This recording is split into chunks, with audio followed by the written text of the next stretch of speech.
Hello everyone. So we are solving the back exercise of the chapter solutions and today we will discuss question number 23. So the question is, suggest the most important type of intermolecular attractive interaction in the following pairs. आपको यहाँ पर कुछ pairs given है बेटा, आपको इनमें बताने हैं important type of intermolecular attractive interactions. ठीक है, तो स्टार्ट करते हैं फर्स्ट पार्ट से. फर्स्ट पार्ट में क्या गिवन है बेटा आपको, n hexane and n octane.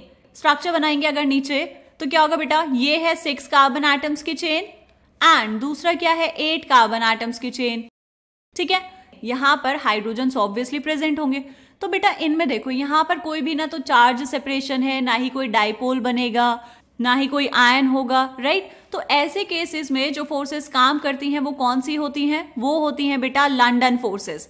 ठीक है, या फिर हम बोलते हैं London dispersion forces. First part का आंसर हो गया. ओके, अब देखेंगे सेकेंड पार्ट. सेकेंड पार्ट में क्या पूछा है बेटा आपसे, I2N CCl4.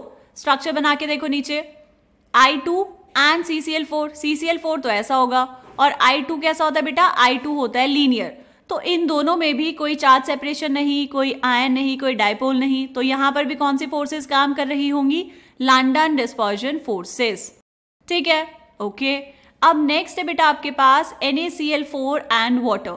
देखो NaCl4 एग्जिस्ट करता है वाटर में एज Na+ एंड ClO4-. और दूसरा क्या है बेटा आपके पास वाटर. वाटर को अगर हम ऐसे बनाएं तो यहाँ पे क्या होता है, ऑक्सीजन पे होगा पार्शियल नेगेटिव चार्ज और हाइड्रोजन पे होगा पार्शियल पॉजिटिव चार्ज.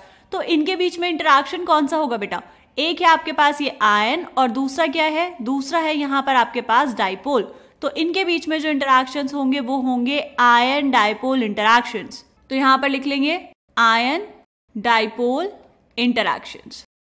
ठीक है, उसके बाद नेक्स्ट पार्ट क्या है बेटा, नेक्स्ट पार्ट में आपको बतानी है intermolecular interactions between methanol and acetone. Methanol and acetone बनाओ स्ट्रक्चर.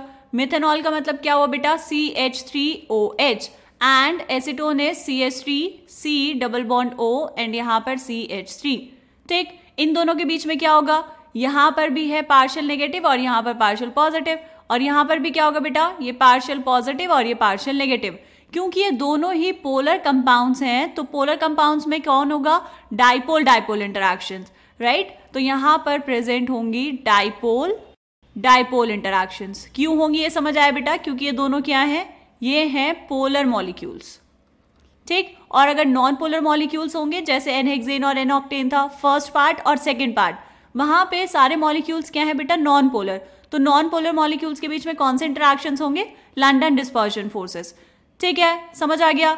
लास्ट पार्ट देखो इसका. लास्ट पार्ट में आपसे पूछा है एसीटोनाइट्राइल एंड एसीटोन. एसीटोनाइट्राइल क्या होता है बेटा, acetonitrile is CH3CN, CH3C triple bond N. ठीक है, और दूसरा क्या है acetone, acetone is CH3C double bond O and this is CH3. ये दोनों ही कैसे हैं बेटा, ये दोनों ही है आपके पास पोलर मॉलिक्यूल्स. जैसे यहाँ पर ये दोनों पोलर थे वैसे ही यहाँ पर भी ये क्या है, पोलर मॉलिक्यूल्स हैं. और पोलर मॉलिक्यूल्स में क्या होगा, डाइपोल डाइपोल इंटरैक्शंस.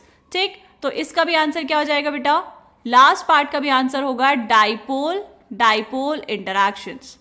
क्लियर है, आपको समझ आया बेटा कैसे देखना है इंटरैक्शंस. आपको देखना है पोलर है कि नॉन पोलर है, वहां पर आयन प्रेजेंट है कि नहीं है और फिर वहां से इंटरैक्शंस लिख देने हैं. ठीक, बहुत सिंपल क्वेश्चन था ये, तो आसानी से कर लेंगे आप. चलो मिलेंगे नेक्स्ट क्वेश्चन में, तब तक के लिए बाय बाय.